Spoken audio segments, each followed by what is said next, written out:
Hi everyone, my name is Cormac Glynn. I'm working as a senior project consultant with IES for about 9 years now. So I've been using the software for probably about 12 years now, so I've seen a lot of its kind of evolution over that time. All the various new features have been released over the years. I think VE 2017 is probably the most amount of new features packed into a new release in all of that time. So in this presentation, I'm going to go through a number of the new features, some of the most useful and most interesting new developments from VE 2017. So I'll be going through a few PowerPoint slides, and I'm going to open up the software from time to time just to give a bit of a live demonstration of a couple of things. Okay.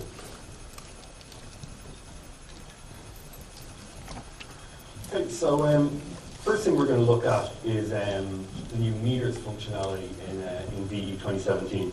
Okay, so we've completely redone the way that energy outputs are presented to the user in Vista Pro. We've also gotten rid of the old Vista module. Okay, so you can see here on the right-hand side there, and it gives a list of all the end uses, and at the top a list of the fuels. Also, we now have the ability to further sub-meter the energy uses in the various different parts of our building. So I'm going to quickly open up a model here and just give a quick demonstration of that.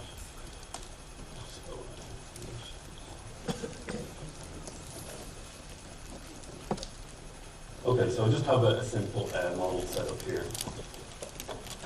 So if I click on what was the old fuels dialog, it's now energy sources and meters. And you see here we have a list of all the different fuels that are available to use in this particular building. So in this case, we are only using natural gas and electricity. So by default, everything has its meter 1 set.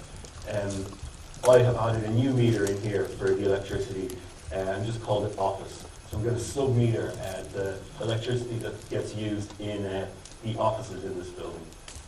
So I'm going to select here all of the open plan office space in the building, go into the tabular edit dialog, and I'll go across here to select the meter. So again, by default, everything just has that meter 1 assigned to it. So, sorry, wrong one. So if I click this drop down here, it gives me a list of all of the different fuels and the meters associated with that fuels in this project. So I'm going to set this to electricity office. And I'm also going to do the same for the electrical equipment in these offices as well. So I'll just go across here. And we'll go electricity office. Okay, so I'll save that, close it, and I'm going to run a really quick simulation. So just for a couple of weeks there in June. Another new feature in VE 2017, if anyone here is used to using it, window drop down here, this parallel simulation manager. So we now have the ability to run multiple simulations at the same time, and it also doesn't lock up the software. So in the past, whenever you were running a simulation, that instance of the software you had open would be locked down, so you couldn't edit the model or do any work. You'd have to open another instance of it. But you can work now while the simulation is running. You can also run multiple simulations at the same time. So let's say you're doing the compliance model where you have your actual building, your notional building, maybe a lead model where you have your proposed and your baseline models, and all of those can run simultaneously now. So to run our sim there, I'll go into the Vista Pro module to look at the results. So this is slightly different to how it was before. If we go into energy here, we want to make sure this uses breakdown is selected. And I'll go here to energy breakdown. So we have a list of all the end uses in our building and a list of the fuels here. So if I expand electricity, I can firstly interrogate this variable here, see how much electricity is used in the building just over that 2-week period that I ran the sim for. I can drill down and see how much electricity is consumed is going through that meter 1, and I can see how much is going through that office meter that I set up, or I can plot the two of them together on the same graph. So obviously in this particular building, the majority of the space is open plan office space, so the lighting and equipment load in that makes up quite a significant proportion of the total here, as you can see. So if I go down to interior lighting then, so if I go down to all the different end uses, I can also get a breakdown by meter of how much energy each of those has consumed. So again, for interior lighting, I can see meter 1 and office, and you can see the office there in the light blue. Obviously, again, as most of the building is open plan office space, that's taking up the majority.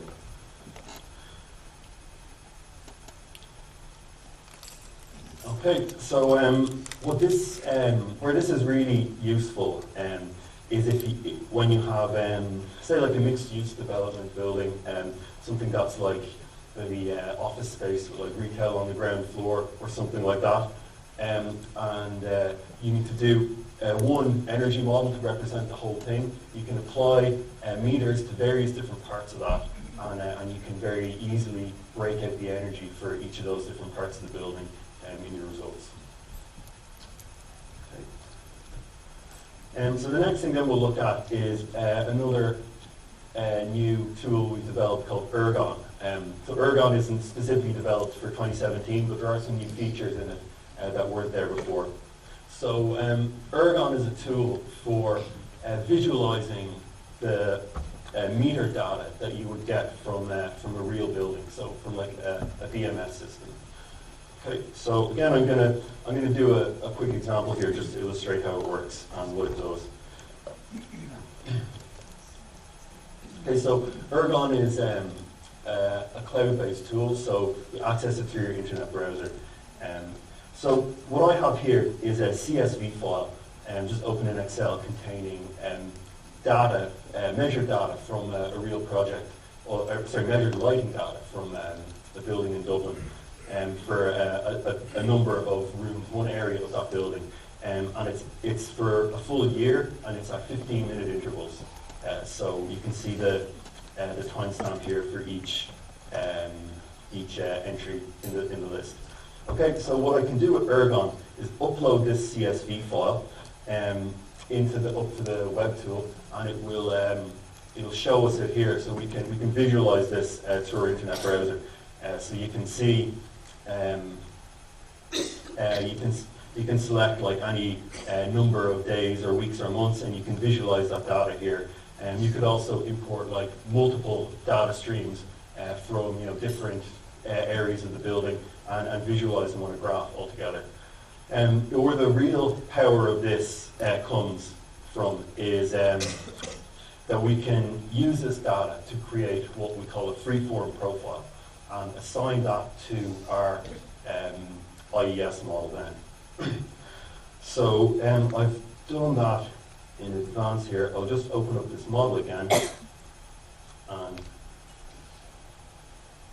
so anyone who's worked in energy modeling is obviously familiar with the concept of profiles, basically define the schedules of operation for the building.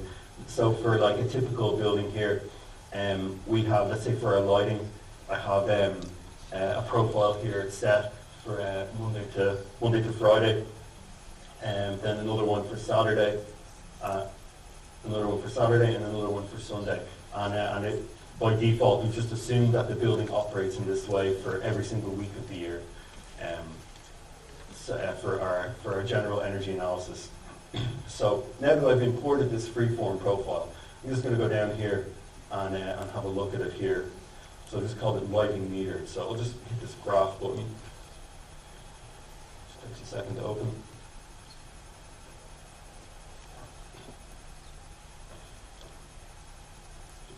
Now. So again, it's just visualized the information here that we saw in Ergon just a second ago. So again, it's in 15-minute time steps. So close that off. So put it back into my model here. And so I'm going to assign that profile now, that freeform profile, to the lighting in these offices. And we'll run another quick sim and just have a look at the results.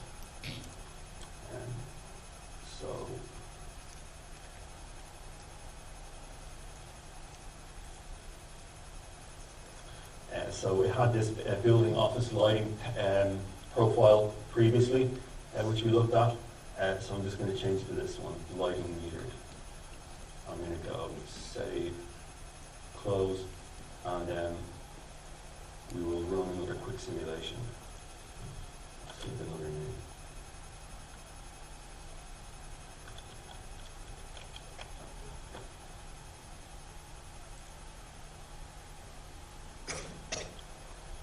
Okay, so take a second.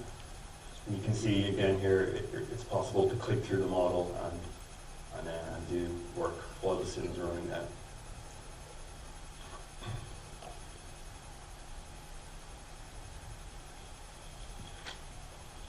Okay, so when this is done, we'll go into Vista Pro and we'll have a look at these results now. So I'm going to compare the results of that first sim with the results of the second one. And again, go back to energy here, usage breakdown. Okay, so I'm just going to look at interior lighting this time. I'm just going to look at my office meter too, because that's the only thing I'm really concerned with here this time. We'll bring it up on a graph. And you can see now interesting comparison between the assumed profile that we used in the beginning and the actual meter data that we have here now. So you can see it's clear from the results here of the real data. So obviously not all of the rooms were operating at the time when this data was taken, so they're not going up to 100%. And you can see during the daytime there, you can see at nighttime as well, not all of the lights are getting turned off. So you can see there's lots of opportunities for bringing the real building performance closer to what the energy model predicts. We can also bring the energy model a bit closer to what the real building does as well. So we're kind of closing the gap between the real building performance and the simulated building.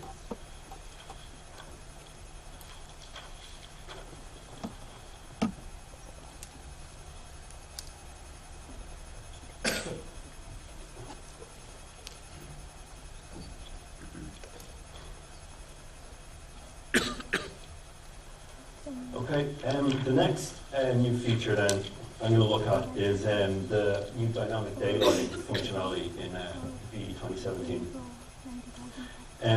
So as people are probably aware, IES has integrated the radiance calculation engine into our main suite of software.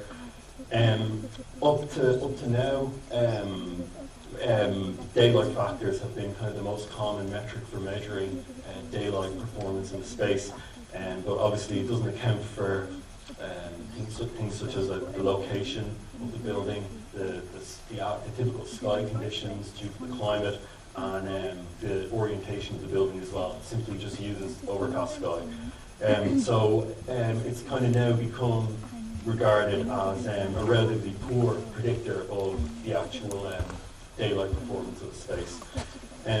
So IES have developed some new tools within our radiance module for doing dynamic daylight calculations using or to calculate spatial daylight autonomy. Okay, so spatial daylight autonomy basically means how much of a space receives sufficient daylight over the course of a year. So we're not just looking at a single point in time, we're looking at like a full year. So more specifically, what percentage of the floor area receives a minimum of 300 lux for 50% of the occupied time. So we look at the calculation between the hours of 8 and 6 as well. Okay, so the room gets, I'm going to show an example here now of a room. So it gets split up into a grid by default of half a meter by half a meter points.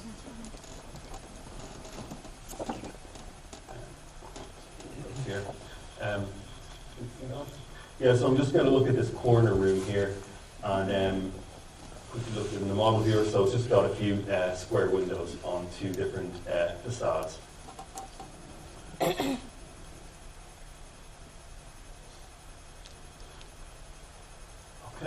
so I click down on the room here, and you can see some of the results that I've run the simulation in advance, and it probably takes maybe 10 or 15 minutes for this to run, so we've done that in advance.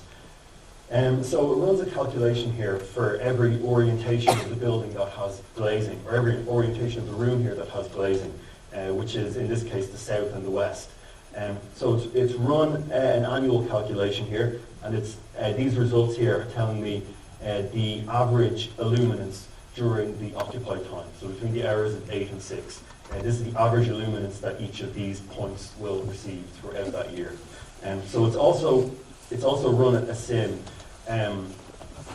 with as if there was a blind activated, so covering the window, blocking some of the light. And these are the results here if there was a blind in place.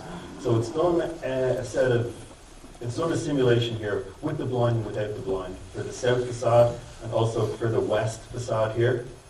As you can see, with the blind and without. It's also then combined the two together, so we can see the total there with the blind and without the blind. And it's then parsed these two together. So the assumption is that if at any time throughout the year the illuminance is greater than 2,500 lux, it will assume that the blind has been activated, and it will assume that the occupants inside the building would have activated the blind to prevent excessive glare. So we can see here then the number of hours in the year that the building, that each point in the building here receives greater than 300 lux, and we can also see here then the percentage of the year, the percentage of the occupied year, that each point here receives greater than 300 lux.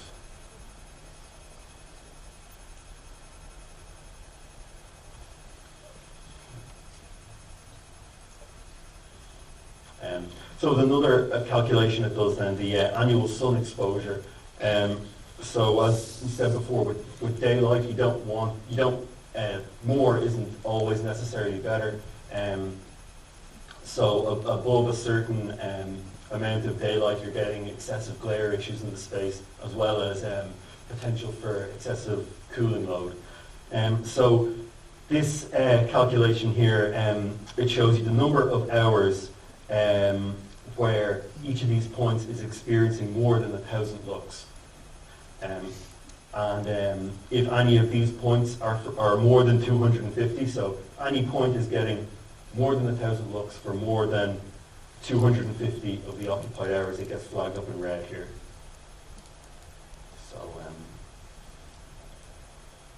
So it gives it a good indication there to the building designer as to how the building will perform from a daylight point of view.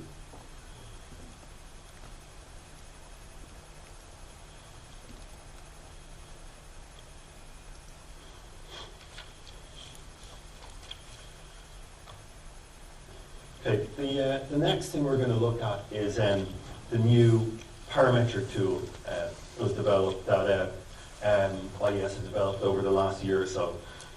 Okay, so we'll take another model now, and let's say we have an energy model set up, ready to run a simulation, and we want to test a number of different scenarios on that model. So let's say I have, for example, 4 different lighting systems, so that'll give like 4 different lighting powers. I have like 3 different boiler types and 3 different chiller types, and each of them has a different efficiency. So I want to test out all those scenarios, and I want to test them all with each other as well. So that's going to result in like 4 by 3 by 3 is 36 different simulations I need to run. So you probably have to set the model up 36 different times and run each one, collate the results, and go through them and figure out which is the best. So we have this new parametric tool that'll basically do the majority of that work for you. So the way it works here is if I open up a model here again, I'll go into Apache again. So I have my simulation here ready to run. So if I hit this Add to Queue button, it generates what we call an APR file. The file extension is .apr. This file is basically like a snapshot of the model before the simulation is run. So it contains all of the input data, all of the room geometry, the internal gains, the system data, etc. So that's kind of the snapshot of the model just before it's run. So our new parametric tool then basically opens up that APR file, lets us select some specific inputs, and then we can vary those inputs in a particular way. So in this example here, I have our fluorescent lighting gain here. So I'm varying it from 6 watts per square meter up to 12 watts per square meter in steps of 2. And that will result in 4 simulations. So 6, 8, 10, 12 watts per square meter. Similarly for the heating system, so Apache Systems heating seasonal coefficient of performance, varying it between 0.8 and 0.9 in steps of 0.05, so 0.8, 0.85, 0.9, and same for the cooling.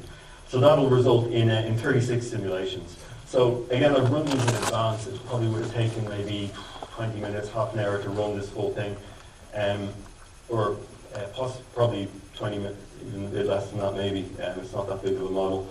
So you can see here when it did run, it runs it's running 8 simulations in parallel in batches of 8. So again, it's using the new parallel simulation functionality in Apache now.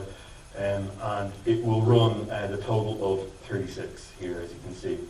So you can see the results are shown up on the top here, and you can see the sims that have actually been run. So the first one there, it used 6 for the lighting, 0.8 for the heating, and 3 for the cooling. The next one, 6.85 and 3, then 6.9 and 3, and so on and so forth. It did all 36 combinations. And then it's given us the result here in terms of the total energy. So I selected that in advance of running this. You could select any of the variables in Vista that are available to you manually in Vista. You could select any one of those to be reported here at the end.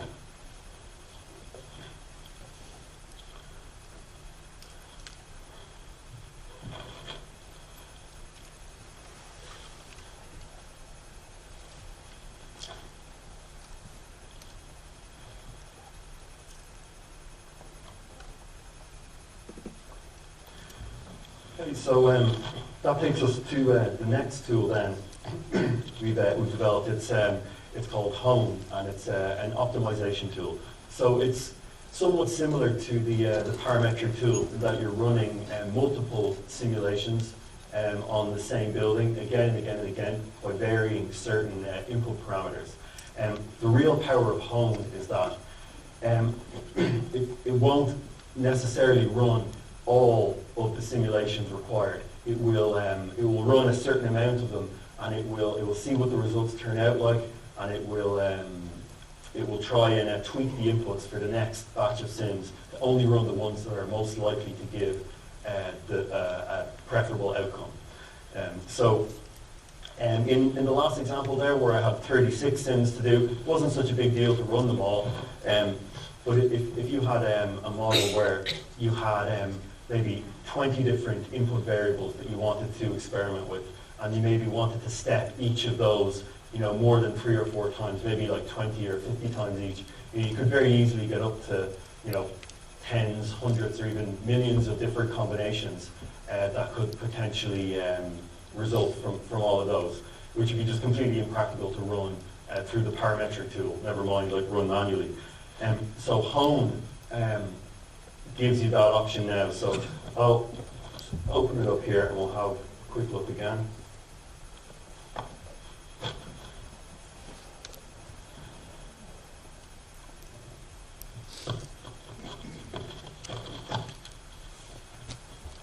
Here.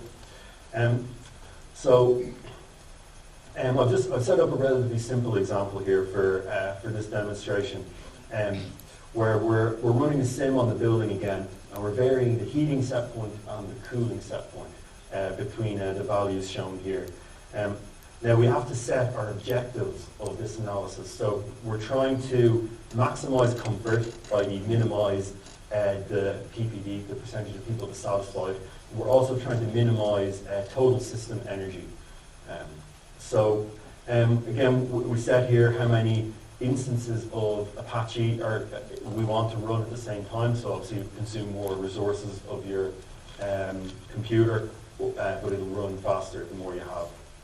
So it's going to run them a series of batches or generations, is the term they use. So the first generation that it runs here, it kind of just picks sort of random values from the two input parameters that we said we were going to vary. It gives the results in terms of the PPD and the system energy, and it plots those on a graph here against each other. So we want to get the minimum energy and the minimum percentage of people dissatisfied. So we're trying to get down to the bottom left corner of this graph as much as possible. Obviously, it's not going to be possible to get right into the very bottom left corner, but the point of the optimization sim is that it will get us as close as possible to there. So the more iterations of this that we run, the closer we get down. So I haven't run that many here, so there's probably a lot more room for improvement on this example. And this is quite a simple one as well. So where this will become really powerful, and not all of this functionality is built into the tool just yet. This is something that's going to be advanced in the coming months and years. In the future, you'll be able to optimize other variables such as, say, glazing percentage. So you might be, say, glazing percentage and insulation in the walls. So you could be looking at the daylight provided to a space by increasing the glazing percentage. But that will obviously have a knock-on effect in terms of more solar gain and more heat losses as well. So you could plug all of those variables in and run the optimization simulation. It'll tell you like the optimum glazing percentage for that particular building or that particular room at that particular orientation, given a couple of different glazing specs that you might have provided. And it can obviously run through like many different combinations without actually having to run all of those simulations. It'll just run a few samples here and there, and it will learn from each one as it runs.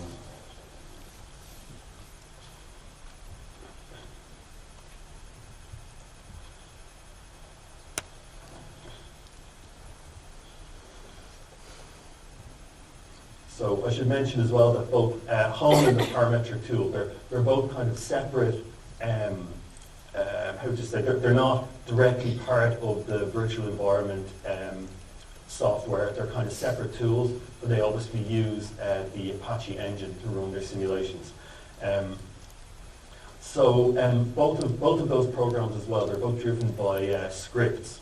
So the user has the option of manually writing the code for the script themselves, if they wish, or we also have this other tool called Elements that allows the user to create the scripts using this kind of graphical interface here that you have.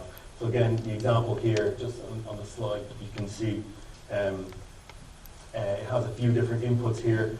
You can state the lower and upper values, and then the number of steps between those, and it will create the script down here. So you can obviously say you want to vary it for all of the rooms in the building or just certain rooms, and it gives you the flexibility to modify that and set it up in whichever way you like. So the next sheet here just kind of shows you kind of the workflow. So you see at the start here, kind of over on the left, you create the APR file, hitting that Add to Queue button. You open the APR file in Elements, decide which of the inputs you would like to vary, say how much you want them to vary by, and set all that up. Then you can pass that Elements file into either the parametric tool or into Home, and continue from there.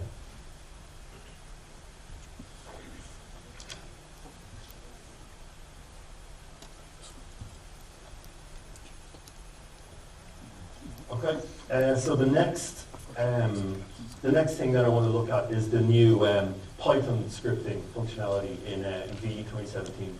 So in my opinion, this is probably the biggest new feature, or the most kind of groundbreaking new feature for our software in quite some time. So IES, we've developed an API that, for our software that can be accessed using the Python programming language. So basically what it allows you to do is access all of the information in your building model. So all of your data, all of your room geometry data, all of your internal gains, anything in the building template manager or in that room data tab I showed you earlier. You can extract all of that using Python scripts, formatted in a certain way, run certain calculations if you wish, and then print it out to like Excel or Word or a PDF in any format you wish. So it really will allow the user to the idea is it will save a lot of time in a lot of the certain little tedious tasks that are involved in energy modeling in any software package. So you can also output results data as well. So when you run a simulation, your data is saved in an APS file. So using the Python API now, you can access that file and you can extract whatever data is available in Vista Pro. All of that is now accessible through the Python scripts.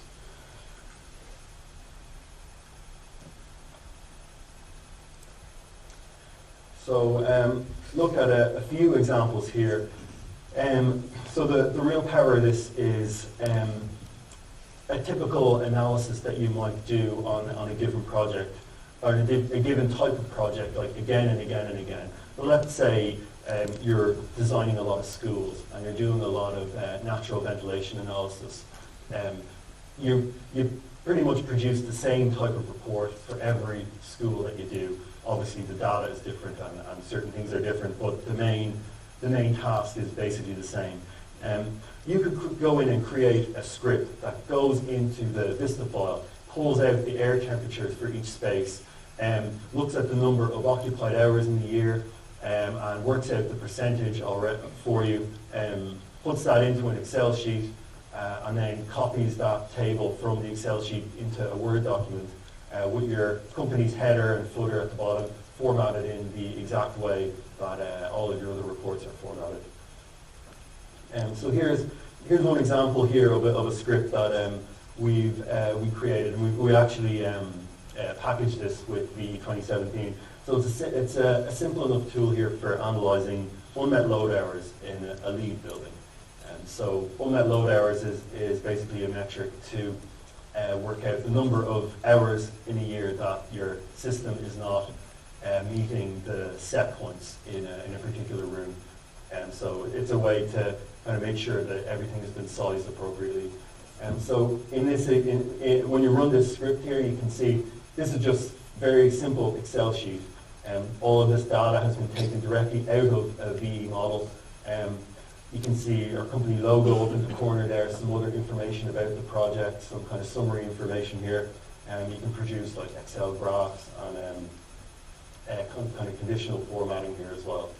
So it's showing us rooms that are not performing too well. So I'm going to again open up another model here, and we'll just have a quick look at some of the Python stuff.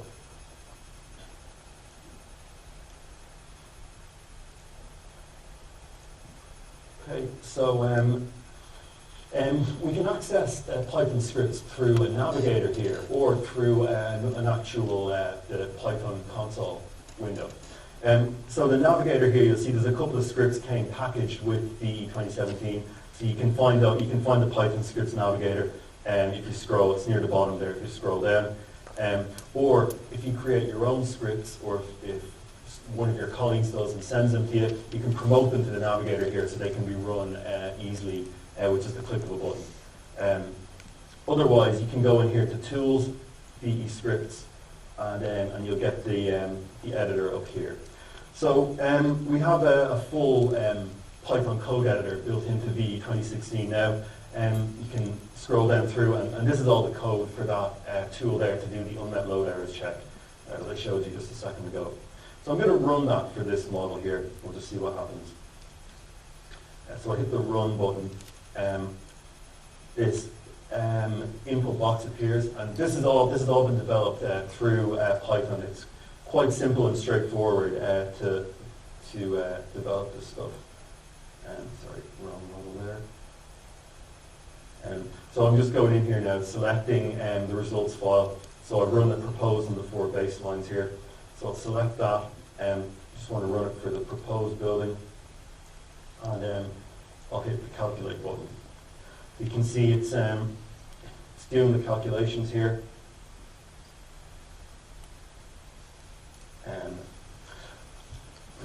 Should come out in 1 sec.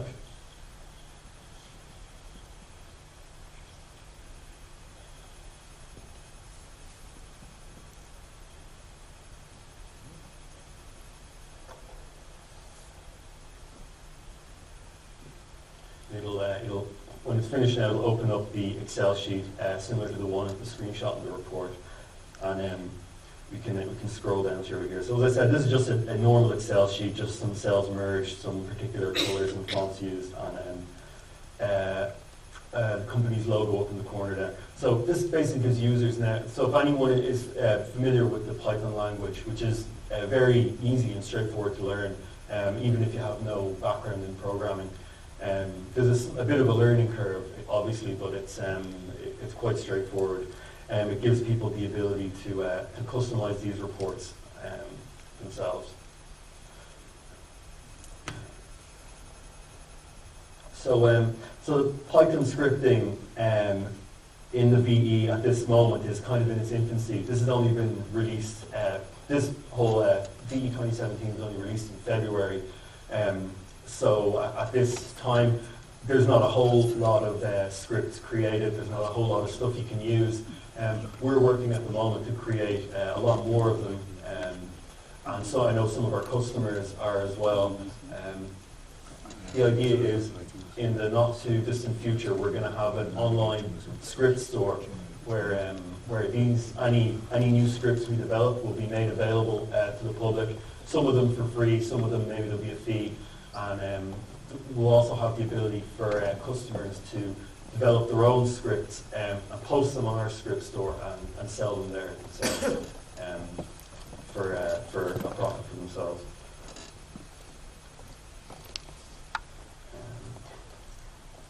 So the last thing then about the Python scripting, at this moment in time, well, there's a lot of things you can do, a lot of information you can extract from the model and from your results files. There's a couple of things it can't do just yet, but these are all in the works, and this is going to be expanded again in the coming months and years.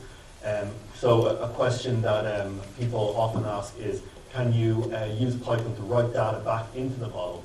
And at this moment in time, the answer is kind of no. So there's 1 or 2 things you can write. You can write Apache profiles, and you can write some template data too. But in the future, they're in the process of opening up the API, so you'll be able to write a lot more data back into the VE again to automate that whole process.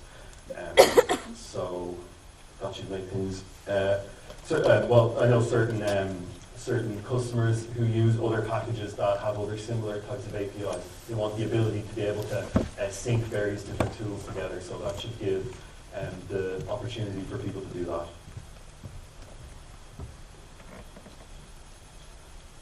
Okay, so that's that just about brings me to the end of the presentation here. My colleague Nagman is here in the audience here as well. We just have a stand at the front, so if anyone has any, we'll take a few questions now. If anyone has any more questions after that on any of this or anything else related to IES, come over and have a chat with us later. So I don't know if anybody got any questions? Yeah, can we talk then? Yeah, with radians, when we do daylight calculations, of experience, there is a difference in the results when we have one story on the visual and then the whole stories. So if we're calculating daylight factors, you see different results doing one story on the screen and then doing all stories on the screen? What is that? Yeah, well, when you're running radiance in IES, it's important to have the whole building turned on, the whole building like visually turned on in the model when you run it, or it's not taken into account in the sim. So in the example I showed there, I had already run the simulation previously, so I had the whole building turned on at that point. When I was just showing these calculations in the presentation there, I just had one floor highlighted just to make it easier to see. When you're running the calculation, you need to run it with the whole thing turned on. Yeah. Okay, otherwise it's not taken into account. So maybe the effect of self-shading from a certain part of the building wouldn't be taken into account if that floor wasn't turned on when the sim was running. Is it anywhere in the guidance modules, this one? I think that it is. I couldn't point you exactly to where it is this moment.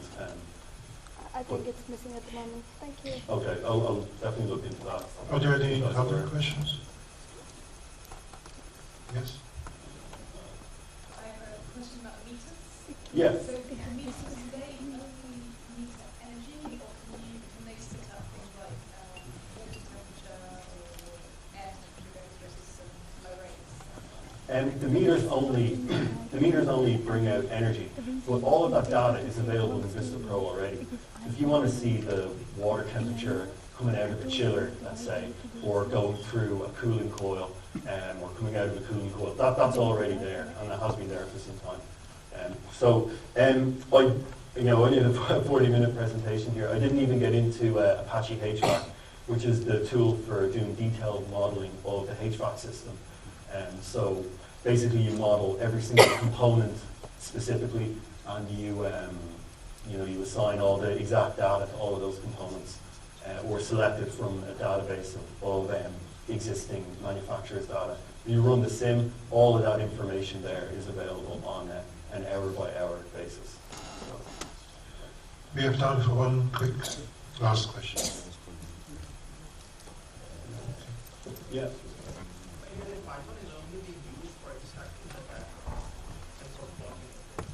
At this moment in time, yes. The API, it's planned to open it up further to allow data to be written back into the model. So it's probably going to be VE 2018 realistically before that gets implemented. So it'll be early 2018.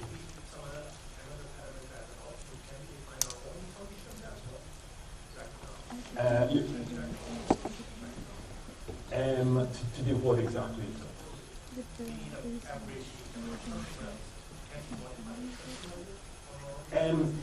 You can modify any of the phrase this best. So there's a whole pile of functions built into the API already that will give you all kinds of various specific pieces of information. So you could build your own custom functions that reference those functions that are already there and take that data out and do other calculations with it.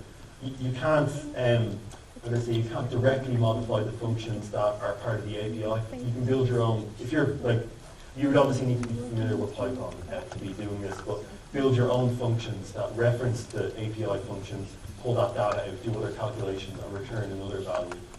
If that makes sense.